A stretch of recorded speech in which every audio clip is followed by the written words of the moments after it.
Hey everyone, welcome back to Police Case Study. If you're new here, don't forget to subscribe for real-life case breakdowns and in-depth police footage analysis. Today, we're diving into a gripping body cam video. I'll be reacting and giving you my honest take from both a critical and analytical perspective. Let's break down what really happened, moment by moment. So sit back, stay alert, and let's get into it.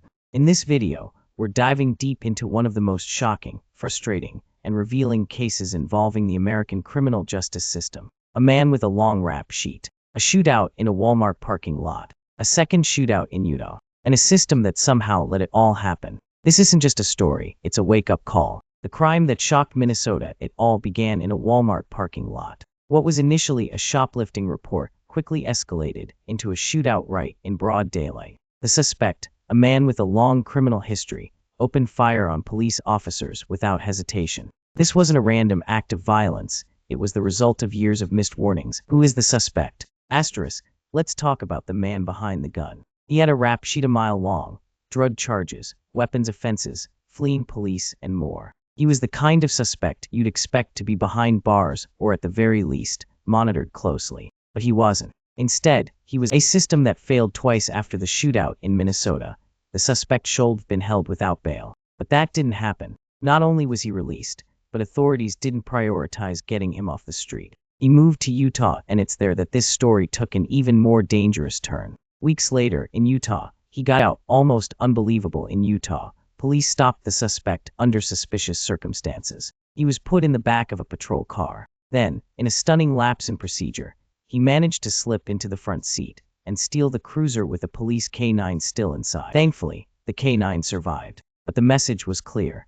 This man was a walking disaster. Chapter 6, Why wasn't he stopped earlier? That's the question everyone asks, and no one seems able to answer. After the first shooting, there were multiple felonies on the table. He should have been held without bail or transported back to face the charges. But instead, he slipped through the cracks. This is the role of the prosecutor, a missed opportunity. Part of the blame lies with prosecutors. Why weren't more aggressive charges filed after the first incident? Why wasn't there a rush to extradite him? Why wasn't the case treated with the urgency it deserved? The truth is, this case isn't about minor drug offenses or non-violent crimes. It's about a repeat offender who opened fire on law enforcement. That's not a rehabilitation case. That's a public safety crisis. Chapter 8.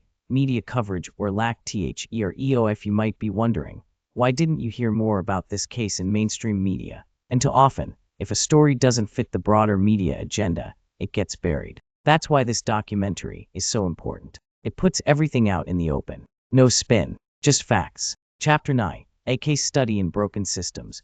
This isn't just one story, it's a case study in how our justice system can go horrible. Each link in that chain was a chance to stop what happened next. But no one did. And that's why this documentary matters. It's not just about assigning blame, it's about preventing the next tragedy. Chapter 10. Lessons learned or not. What's perhaps the most unsettling takeaway from this case is that it could have been prevented. A brazen shootout with police at a Walmart. Charges of armed robbery and assault. Yet somehow, the system treated this like any other case, allowing a violent offender to go free on bail, without proper safeguards, without mandatory monitoring, and without clear interagency. The truth is, law enforcement officers shouldn't have to get shot at twice to finally see a dangerous suspect taken off the streets. So the lesson? There must be a clear line between reform and recklessness. Releasing low-risk offenders to avoid over-incarceration is one thing. But when someone has a demonstrated pattern of violence, and Chapter 11, the human element, officers on the front line.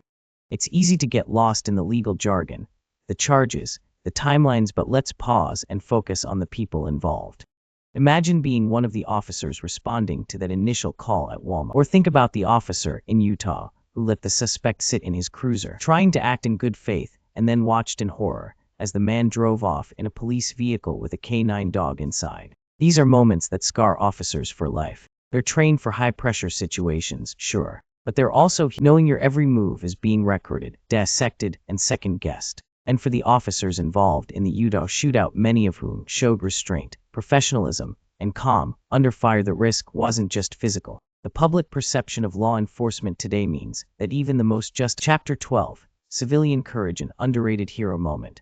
One of the most powerful moments in the entire saga comes not from the police, but from a civilian. When the suspect tries to hijack a passing SUV, he points a rifle at the couple inside and says, "Drive or it'll kill you." Asterisk, and what does the man, but it hits the dashboard, not them. They manage to restart the car and escape even while bullets are flying. Think about that. Two unarmed civilians faced with a desperate, violent man, and they not only survive, but they act decisively under pressure. That's not something you train for. That's raw. At its core, this case is a microcosm of some of the biggest issues facing America's criminal justice system today: bail reform without proper risk assessments, inconsistent interstate coordination on charges and detentions, lack of transparency in how prosecutorial decisions. This case isn't a condemnation of progress, it's a warning about shortcuts and oversights. We need systems that are both fair and firm. Systems that give people second chances, but only when they pose no threat to public safety. Releasing a man with multiple violent charges and expecting a different outcome, there's one word that probably sums it all up. How? Asterisk. How does someone with this rap sheet get out on bail? How does someone manage to shoot at police twice before being locked up? How can records related to police shootings be withheld from the public? And beneath those questions is a deeper, more troubling feeling, because in an age of misinformation, documentaries like this offer something increasingly rare: context.